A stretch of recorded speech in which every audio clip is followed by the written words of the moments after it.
My name's Claude Bolick, and I live with Lou. I'm the sous chef for Lou's Kitchen. And I'm Lou Chamberlain. And sous chef in French means two things. Sous is underneath, so you'd be underneath the chef. The other one is sous means a penny. And Lou has confirmed that with me, it means a penny. So today you're going to get my 2 sous worth of deep frying. Deep frying is a good way of cooking food. It's gotten a bad reputation, and mainly because it's not done right. It's very important to keep your oil hot. You never let your oil go below 320. You need, looking at where my notes are here, I should have gone with my other one. You need to keep your temperature up all the time, otherwise your food will get saturated. With oil, and then it tastes like really oily, and it's not good. Yeah. The best oils to use, peanut oil is like the cat's meow, but it's very expensive. Mhm. So we usually use either canola oil or soybean oil. Because they have a high smoke point. Now, you can't use olive oil. Yeah. It can't take the temperature, and other oils like coconut oil, so they won't work. So don't even try that. Can you mix them? Could you mix a blend of oils if you needed You to? could, I don't Canola and know why soybean. you'd bother. Okay. But then for equipment, you really do need to have a instant thermometer. You can use the old type. Check your oil all the time as you're going. Make sure that it's maintaining the temperature. If you find that your oil is getting below 320, take your spoon and take the food right out and let your oil get up to temperature. And when you're putting food in, like you want to start out about 375 for your oil.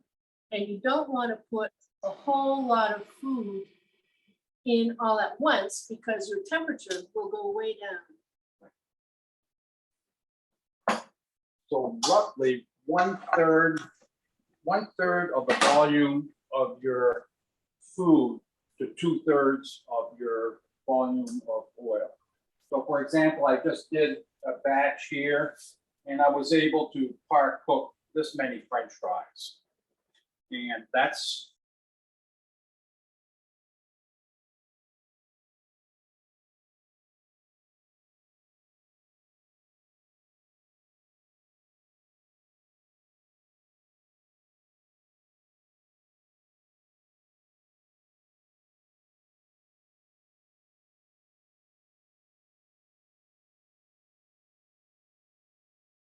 wise, a big slotted spoon. Tongs are handy. A stainless steel strainer. Excuse me, Claude, Yeah, you need to, you need to back up for a few minutes because when I went to mute somebody, I muted you. Okay. yeah, okay. So what do you want me to back up or what? Yeah, just like a couple minutes. Okay. I'm gonna go back a couple minutes. You got the intro, right?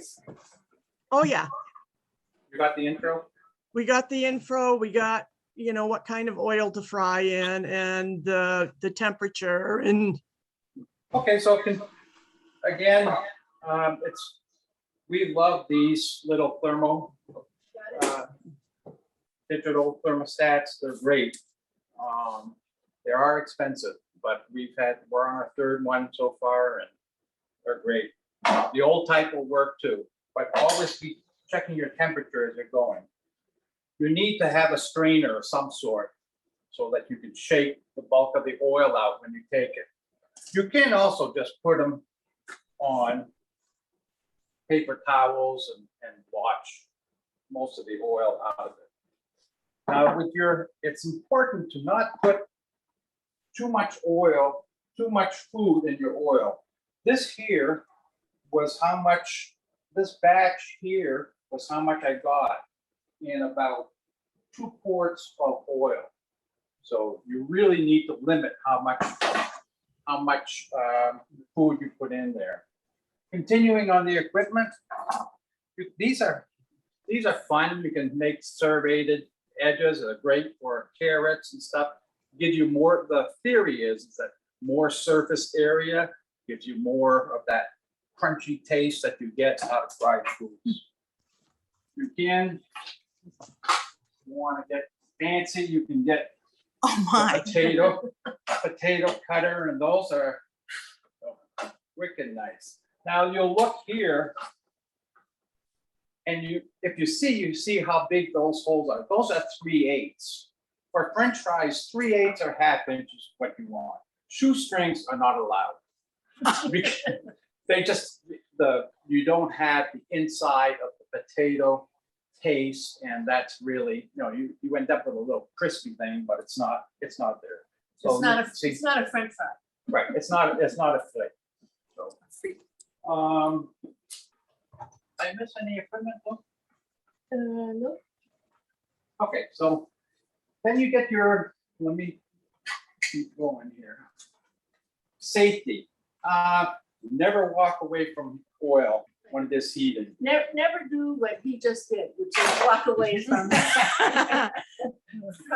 oil that's heating up. Right. Because it's very, it can go like really quick from 375 to 425, and then you're in trouble. Right.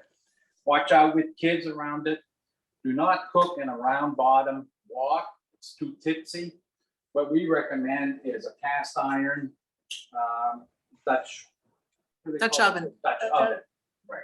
And, Or any heavy bottom Dutch oven would work. right. Mhm.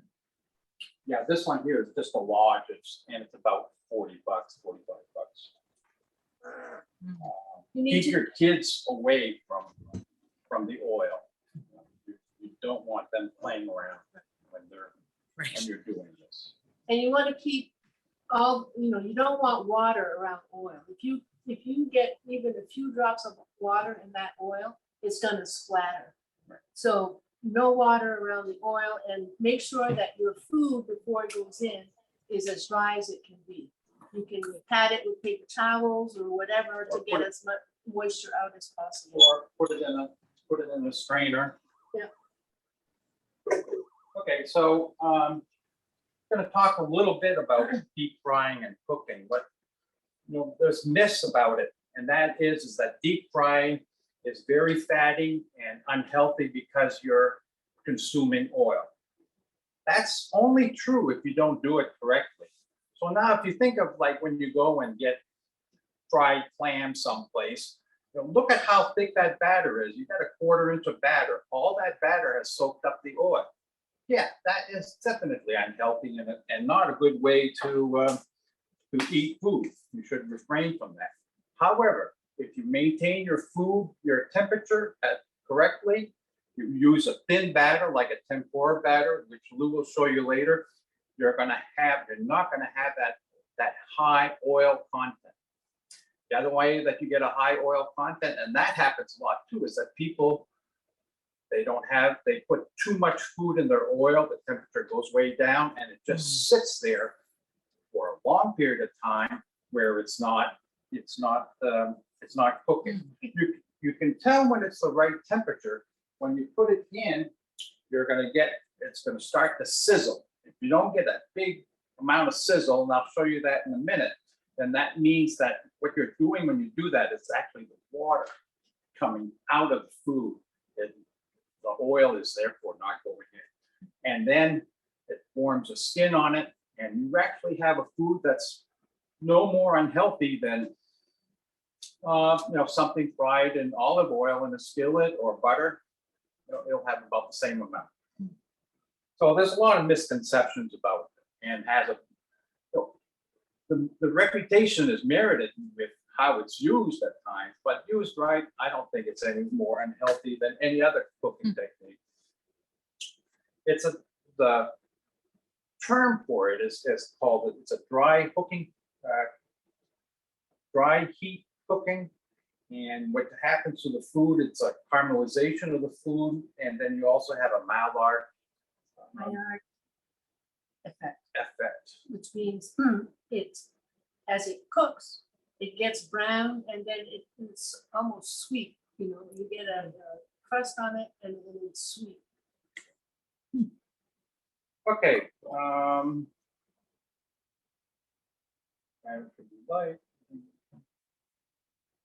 Okay, so now I'm going to talk about French fries, making them and processing them, and then after that, Lou's going to make some tempura batter.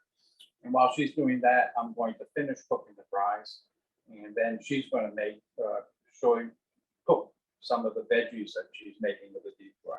Mhm. So with potatoes, chef's potatoes or russets are the best. You can peel them if they're relatively clean. You don't need to peel them, but I usually do. Again, you can use one of these crinkle knives. And make a nice half-inch fry or so. After you do that, after you cut your fry, then you need to soak them. Overnight is best. And what that does is the starch comes out of it. When you soak it in cold water. So a lot of times when we're doing it, we're doing it for a bunch of people, we'll put it in a 5-gallon pail and let it set overnight. Then after it's soaked overnight, you bring it out, drain it a bit so the water gets out of it. And then you're ready to start par cooking it. It's a two steps. You par cook it, then you put it in a cookie sheet and let it sit there, and the inside of the potato will cook while it's sitting there. Then you put it back in at the end to brown them up. It's never one step. Par cooking. Let me see where the temperature of it is. You can fill in while I check this. I didn't see that coming. No. Your oil is going to take at least 20 minutes to get to temperature. And you want like 2 to 3 quarts of oil to do like a big batch of French fries or tempura. Add a few items at a time so that your temperature doesn't go down too much. And yeah, so balance the ratio of oil to the frying food. With potatoes, when you put your fries in, they will start to bubble to the surface after about 3 minutes. And you can scoop them out and put them on a like what we just did on a cookie sheet with paper towels, and they'll keep cooking until you finish them off.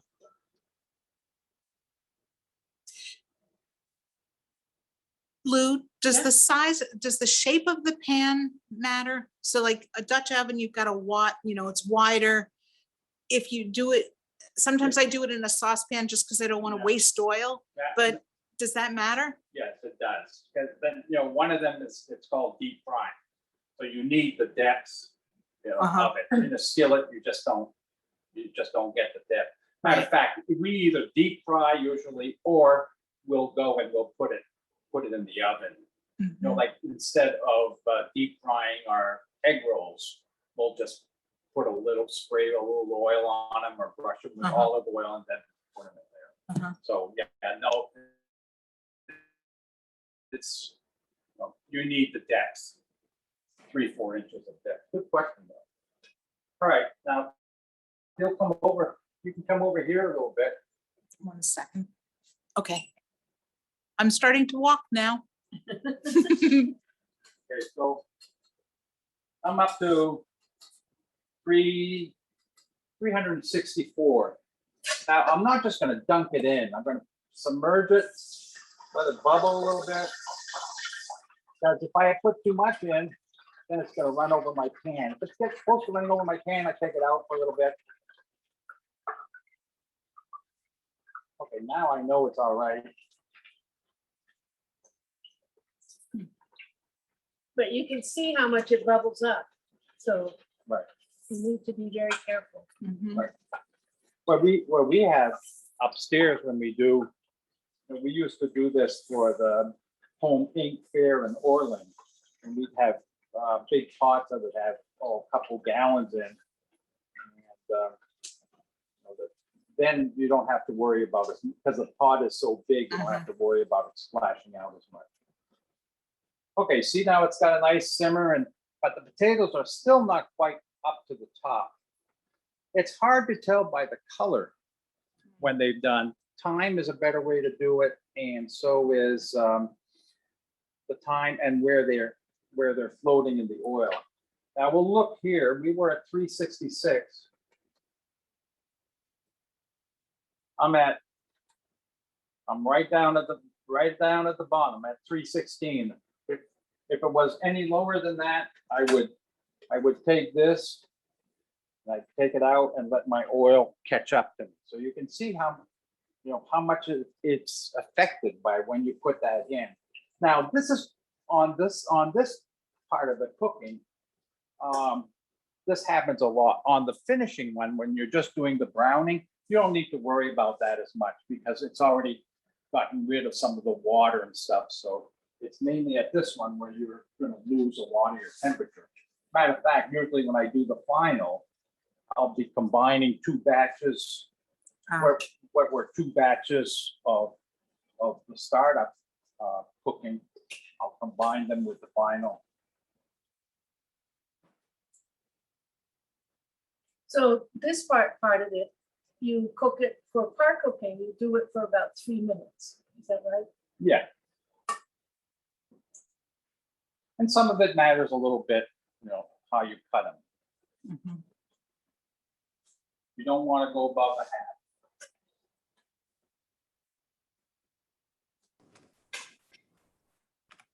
half. Now, if you look here, you can see you might not be able to see it, but these are starting to float on the surface. So that means they're about ready to come out. And they're also getting a little brown. Yeah. Sorry, I'm delayed getting into the meeting. I had to finish my work. So. Okay, I'm going to take this out and I'm going to put it in with my first batch.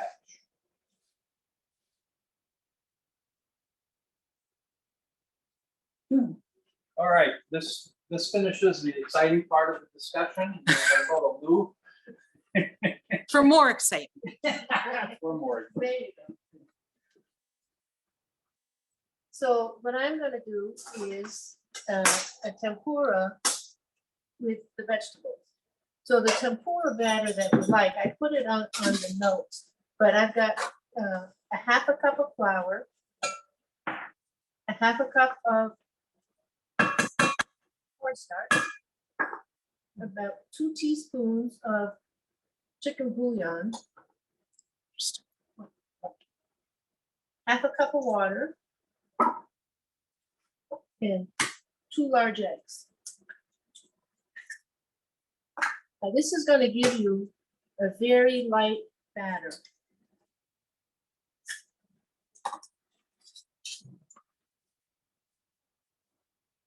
And it's the cornstarch that tends to make it Right.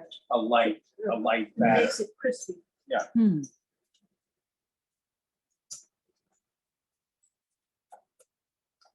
One of the tricks here is to get the right thickness. Sometimes you got to add a little bit Right. more, depending on the size of your eggs. Sometimes you got to thicken it a little bit.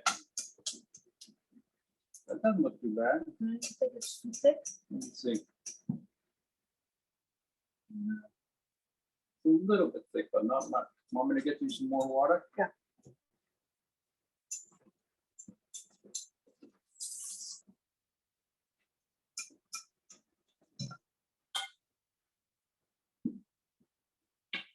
I'm just gonna add a tablespoon. Let's see what that does. Yeah, that's better. So I don't know if you can see it, but this is how light it is. It's not a heavy batter at all. Is it lighter than pancake batter? Yes. Right, and then What I have here is zucchini, red peppers, onions, some mushrooms, which are my favorite, and carrots. String beans are also really good, but I didn't have any. Broccoli. Todd likes broccoli. I don't like broccoli. I think it's too strong a flavor. You don't like broccoli for tempura, you don't For like tempura. broccoli Oh, yeah, in I life. love broccoli. I just don't like it fried in Uh-huh. tempura. So, I'm ready. you ready? Bring me some, if you get some more different veggies in there. And I'll Okay. start that up. The mushrooms, peppers. That's a big bag. All right. Right. So don't put it in all at once. I'll just throw me a couple onions. in there, so.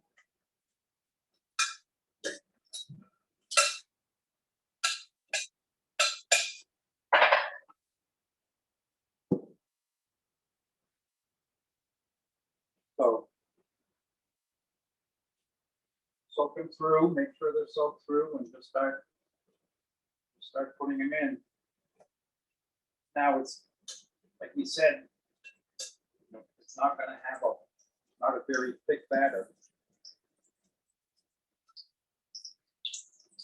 And you can use this batter, not only like for vegetables, but for clams or oysters, or it makes great onion rings because you don't have that thick batter. Do you Well, try, we also use it with the sweet and sour. Oh, yeah, really good. Keep it sour. The pork Mhm. or the chicken.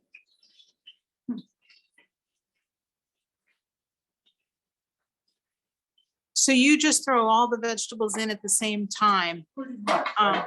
You don't group them according to like No, hard ones that are gonna take Well- longer or? carrots will take longer.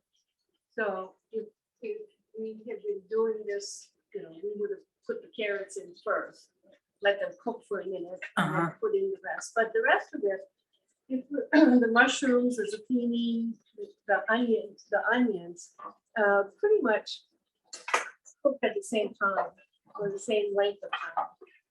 So you don't have to worry about it. But if you have something that's really hard, then you want to cook it first.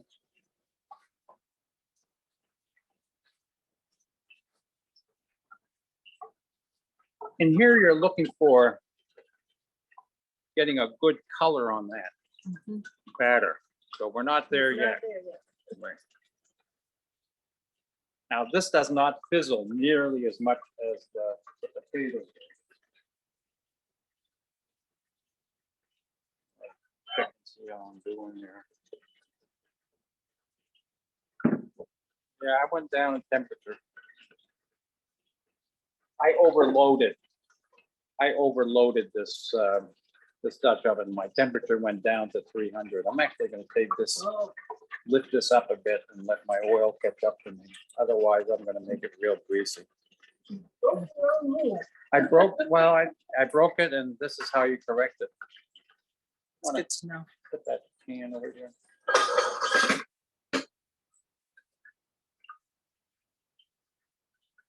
Now, your oil, you can see this oil has got a lot of little shavings on here from the batter and stuff. You can strain that and keep this oil in the fridge for a long period of time. Months and months. Right. Now, the exception to that is fish. Now, if you do fish, you got two choices. You keep two separate containers of oil. That one is for your oil and for your fish, and then the other one is for your veggies and potatoes, etc. If you use it in fish and you don't want a separate container, you're going to have to throw away your oil. So, fish and chips is a one-time deal. Same thing. The other one that I always found terribly expensive is to do the deep fried turkeys. We did it a couple times with my folks, but you go through 2-3 gallons of oil for one turkey. That's pretty expensive. The oil is costing more than the turkey.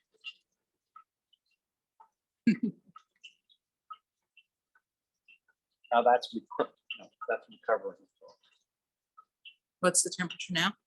It's about 310. So I want to get it. I want to Where get did it it back. go down to? It was at 295, 300. Right, I was, too enthusiastic here when I was putting it in. It's okay. Now, you wouldn't turn you take the stuff out, you wouldn't turn the flame up. Is that right?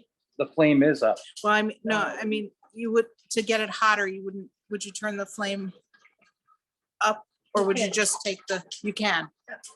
Yeah, and you keep your flame on high all the time. It's hard to regulate the temperature. I had to, before we started the show, I don't know if you saw me or not, but the temperature was up to 400. So I went and I put some potatoes in to bring the temperature down. To bring it back up, there's only one thing that does it, and that's time. And it will take, And heat. right, if you have a bigger burner, but.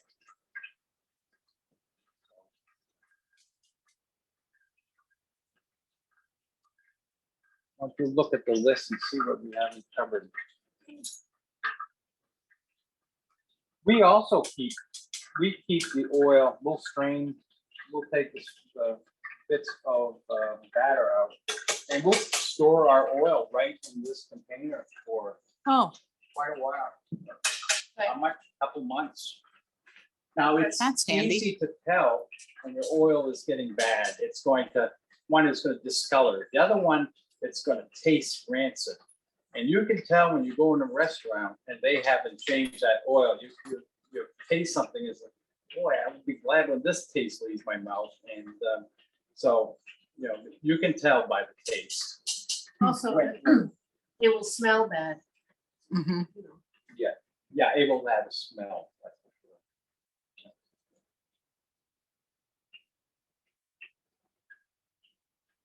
I know people that know what days the restaurant changes their oil, and that's when they go.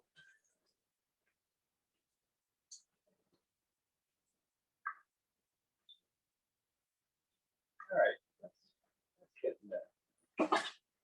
Now you can serve this with dressings.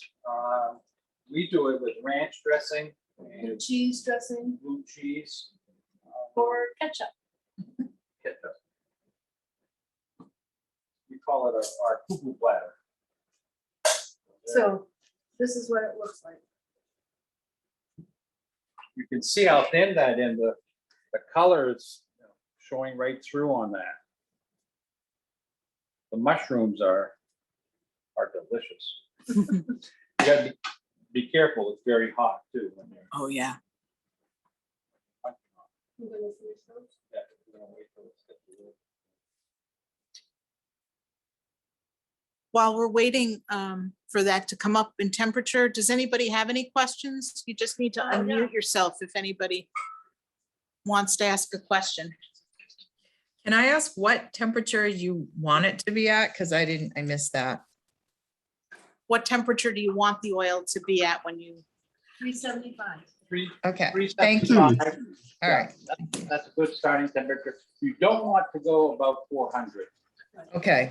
Mhm. Then it's gonna, even the high smoke oil will start to deteriorate at above. What 400. what kind of oil are you using? I apologize, I couldn't get here right on time. Canola, the best one Canola, is- okay, canola. Peanut oil is the best one, and it lasts very well too, but it's about twice as expensive as Right. soybean and as canola. Okay, The ones that we, Thank Elaine, Yeah. I just wanted to mention that at about 3:45, I think Julie emailed all of us registered. yeah, I saw that. I Oh, literally. the notes are Yeah. great. It's really Yeah, helpful. yeah, thank you. Okay. Yeah, Good. I had to finish a client Zoom and whatever, so yeah, so thank you. No worries at all, Elaine. Okay. Um, Hi, Peg. someone gave me an electric deep fryer. An Have electric you ever deep used fryer? one of those, or do you prefer to have a pot like you do on gas? I mean, I have both available to me. Both of you share. I think if you have an electric deep fryer, it'll be easy to maintain your temperature so that it won't go above 375. But it has to be, you know, like a good size so that you can, I mean, I grew up with one of those and we used to use it all the time, but you know, it held a good 2.5 quarts of oil. That's my objection with the electric ones, is that they tend to be small. And so the smaller it is, the less food you'll be able to cook. I got 2 quarts of oil here. And, you know, I can cook, first time through, I can cook this many French fries. So if you've got, you know, a 1 quart unit, you know, you're only gonna be able to cook maybe, you know, this many French fries at a time, which might be, you know, it's all right if you got 1 or 2 people, but if you've got a number of people around, and that's usually when you're doing this sort of thing, it's not gonna keep up. I have a question. Sure, Karen, go ahead. I have an electric stove. Can you get an electric stove up to the heat needed to do deep frying? Or do you need gas? No, you can use electric stove. Right, so, We did that for years. Thank you. I can't wait. It looks pretty good, I have to say. Right, I was gonna say here, so try one. Thanks. you can see here how much, you know, how Debris. much of the batter comes out, and you gotta, you know, that's what you gotta do to clean your oil back up for storage. Now I'm gonna heat up, my oil is back up to 370. So I'm going to do the second cooking of these fries. Now, by having them sit around, now the inside of these have cooked.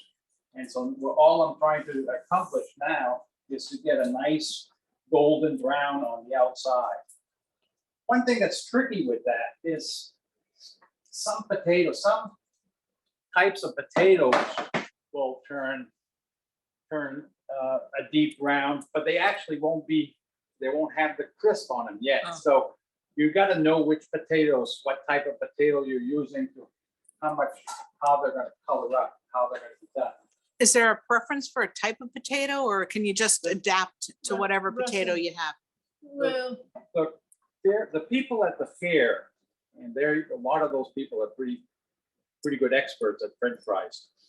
They use the chef's potato. That's their preferred potato. well, It's a chef's potato. it's really a russet. So russet potatoes are good. Mhm. Well, there is a chef's potato too. Right, so russet potatoes are good. Yukons are not, because they just don't cook up right. Good to know. But I think like just plain white potatoes, Kennebec would be fine. Kennebec. So, yeah. Any other questions?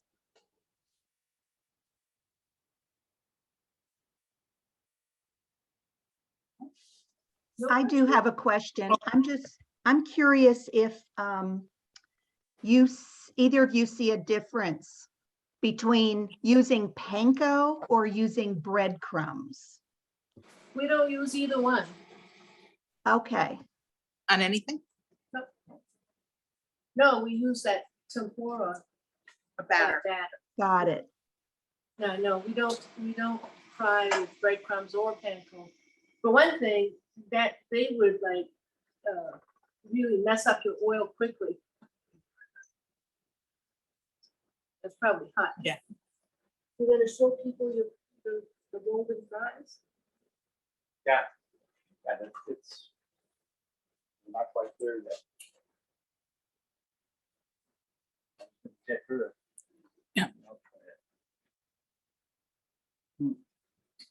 Not there yet. So these are gonna be pretty dark colored compared to some of the other potatoes. Mhm.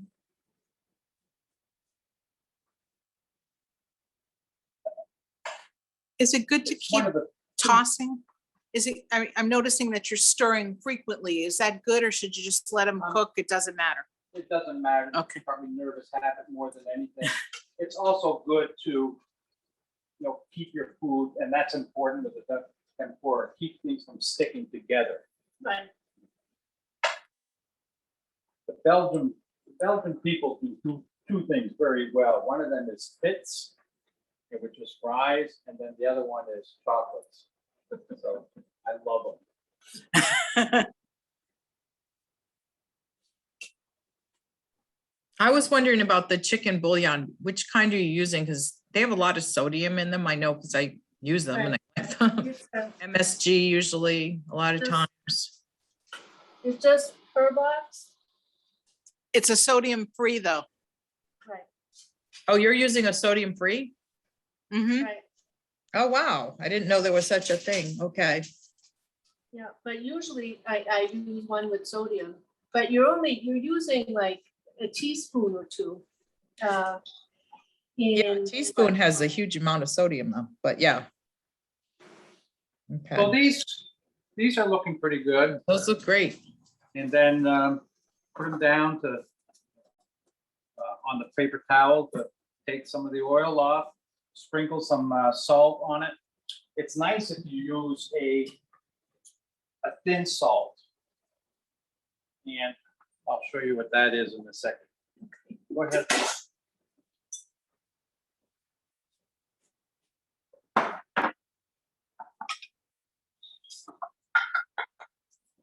I find that what I do is I put in salt. It can be kosher or any kind of salt. But what I do is I pulverize it a little bit so it almost comes out like a powder, very fine. And I find that works better. The salt sticks to it better, and you don't use quite as much. And I use that same thing when we make popcorn. Here, why don't you put a little salt on this?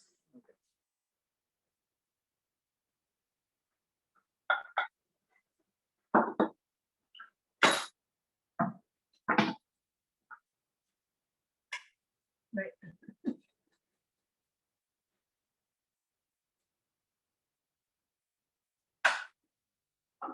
My temperature went way up. It hardly, like I was saying, the second cooking of the potatoes, it doesn't take that much heat to do it. There, did we cover everything, Lou? Yeah.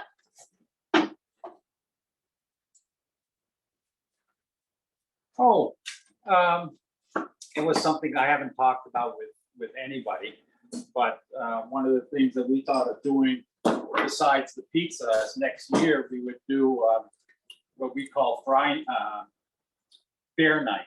And fair night is where you make Italian sausages with a nice hard crust bread and French fries. Mhm. So And onion rings. and onion rings, and so that's something that we might coming attraction, if there's any interest on that next year when we have get-togethers. So any last questions?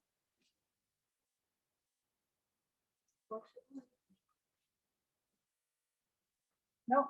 Okay, well, Was this helpful for people? yeah. Was this helpful? You can, why doesn't everybody unmute at this point? So just.